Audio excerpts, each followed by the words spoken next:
जल प्रवाह पावितस्थले कलेवलम्ब्य लम्बिताम्बुजङ्गमालिका।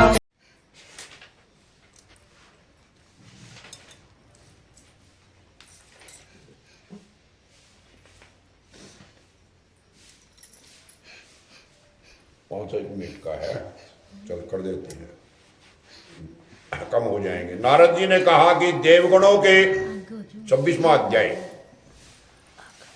देवगणों के ऐसे वचनों को सुन करके धर्मदत्त ने कहा, सब मनुष्य भगवान विष्णु की प्रसन्नता के लिए विधिवत आराधना करते हैं, यज्ञ करते हैं, दान करते हैं, व्रत करते हैं, तपस्या करते हैं। कोई एकादशी का व्रत करता है, कोई तुलसी का ब्याह करता है, कोई तुलसी का उद्यापन करता है। अनेकों प्रकार के भगवान की प्रसन्नताएं हैं, भगवान को प्रसन्न करते हैं।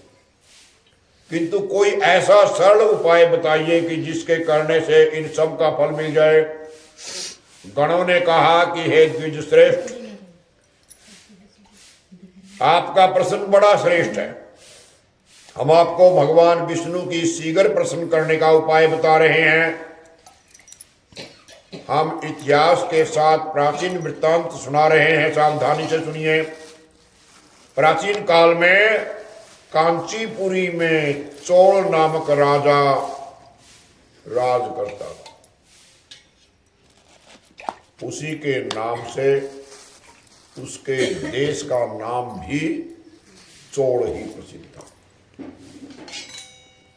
राजा चोल के राज में कोई प्राणी दरिद्र, गरीब, दुखी, पापी, रोगी नहीं था।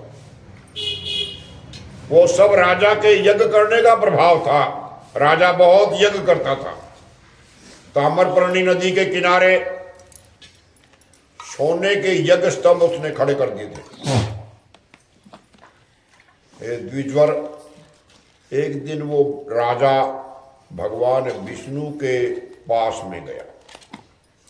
भगवान उस समय शेष शैया पर योग निद्रावश होकर के सो रहे थे। राजा ने उनको मणि, मोती, सोने के अनेक फलों से, फूलों से पूजा की, भगवान की साष्टांग प्रणाम किया। भगवान के चरणों के पास ही बैठ गया। देखने लगा कि भगवान कब उठते हैं, इंतजार करने लगा।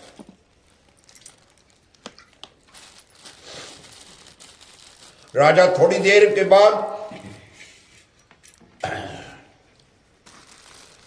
बाद राजा ने अपनी नगरी कांचीपुरी के ब्राह्मण विष्णुदास को वहां आते हुए देखा। विष्णुदास भगवान की पूजा के लिए तुलसी दल, जल लिए हुए था। और क्या था उसके पास? तो कुछ भी नहीं था। विष्णुदास ने वहां आकर के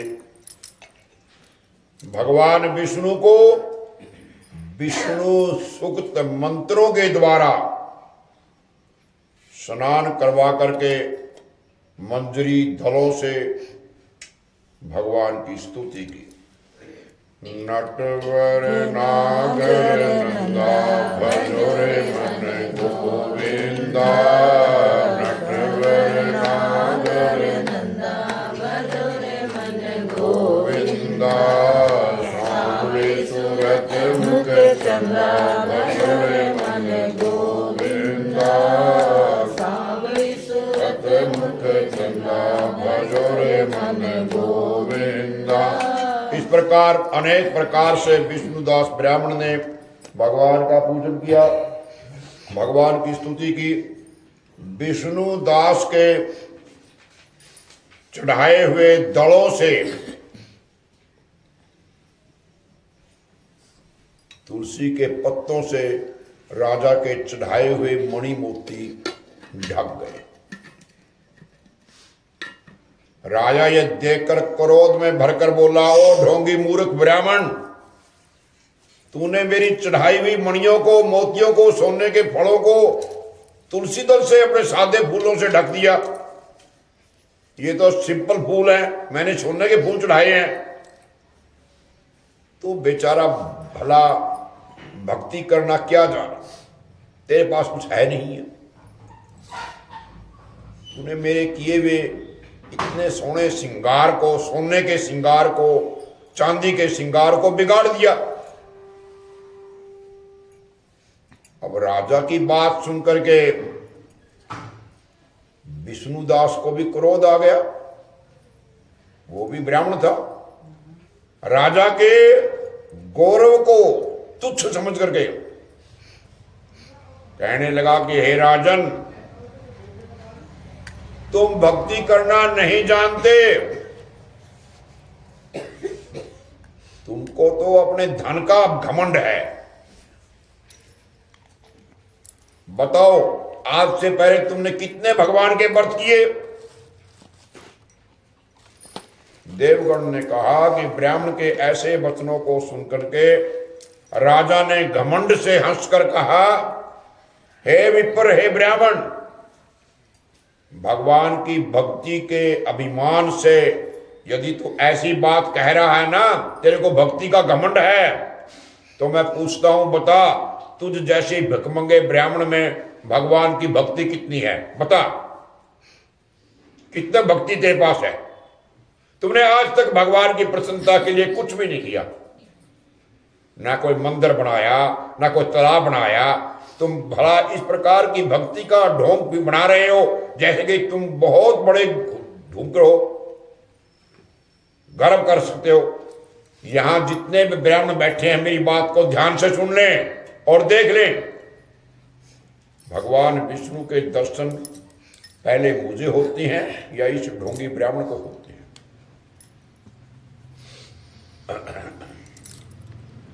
इसके बाद दोनों की भक्ति के संबंध में आप लोग जान जाएंगे कि राजा की भक्ति ज्यादा है या ब्राह्मण की। देवगण ने कहा, ऐसा कह करके राजा अपने महल में चला गया। वहां जाकर के उसने अपने पुरोहित मुद्गल ऋषि को आचार्य बना करके विष्णु यज्ञ आरंभ कर दिया। खूब यज्ञ करो, जितने ब्राह्मण मिल जाए सबको दक्षिणा दो और यज्ञ में पूजा कराओ। उसने उस यज्ञ में अनेकों ऋषियों को, महर्षियों को बुलाया, बहुत सा अनाज दिया, नकदी दी, दक्षिणा दी। जो यज्ञ पहले ब्रह्मा जी ने गया जी में किया था, वही यज्ञ राजा चोल ने अपनी नगरी चोल में किया। विष्णुदास भी अपने मंदिर में जाकर के भगवान की प्रसन्नता के लिए भगवान की स्तुति करने लगा। मिलता है सच्चा सुख केवल भगवान तुम्हारे चरणों में। मिलता है सच्चा सुख केवल भगवान तुम्हारे चरणों में। मेरी विनती है पल पल छिन छिन रहे ध्यान तुम्हारे चरणों में। मेरी विनती है पल पल छिन छिन रहे ध्यान तुम्हारे चरणों में। ऐसे ही विष्णुदास ब्राह्मण, तो उसके पास और क्या था, बस यही एक मंत्र था।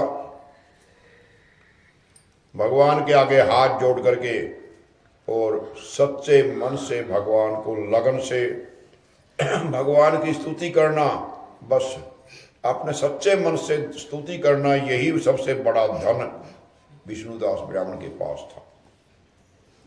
माघ के महीने में, कार्तिक के महीने में व्रत किए।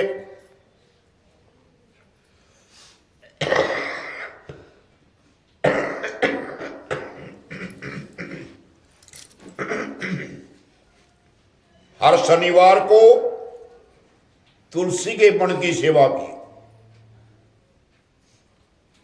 एकादशी को भगवान विष्णु के मंदिर में जाकर के 12 अक्षर मंत्र का जाप किया। ओम नमो भगवते वासुदेवाय, ओम नमो भगवते वासुदेवाय। ये 12 अक्षर मंत्र भगवान को प्रसन्न करने के लिए सारी रात गीत गाता रहा, नृत्य करता रहा। तारा है सारा जमाना, प्रभु हमको भी तारो। तारा है सारा जमाना, प्रभु हमको भी तारो। हमको भी तारो प्रभु, हमको भी तारो। हमको भी तारो प्रभु, हमको भी तारो। तारा है सारा जमाना, प्रभु हमको। सारी रात भगवान के गीत गाता रहा, नृत्य करता रहा, नित्य प्रति व्रत करता रहा, जमीन पर सोता रहा। हर समय भगवान विष्णु का स्मरण करता रहा। हरे राम राम हरे हरे, हरे कृष्ण कृष्ण कृष्ण हरे हरे, हरे राम राम राम हरे हरे, हरे कृष्ण कृष्ण कृष्ण हरे हरे। सब प्राणियों में सम दृष्टि से भगवान को ही देखता था। उसने भगवान को प्रसन्न करने के लिए माघ के महीने में कार्तिक के व्रत भी किए। उन व्रतों के नियमों का पालन किया, उद्यापन भी किया। इस प्रकार राजा चोल और विष्णुदास ब्राह्मण दोनों को आराधना करते करते बहुत दिन बीत गए। सब भक्तों ने भी आराधना भगवान की शुरू कर दी। श्री कमल ने कर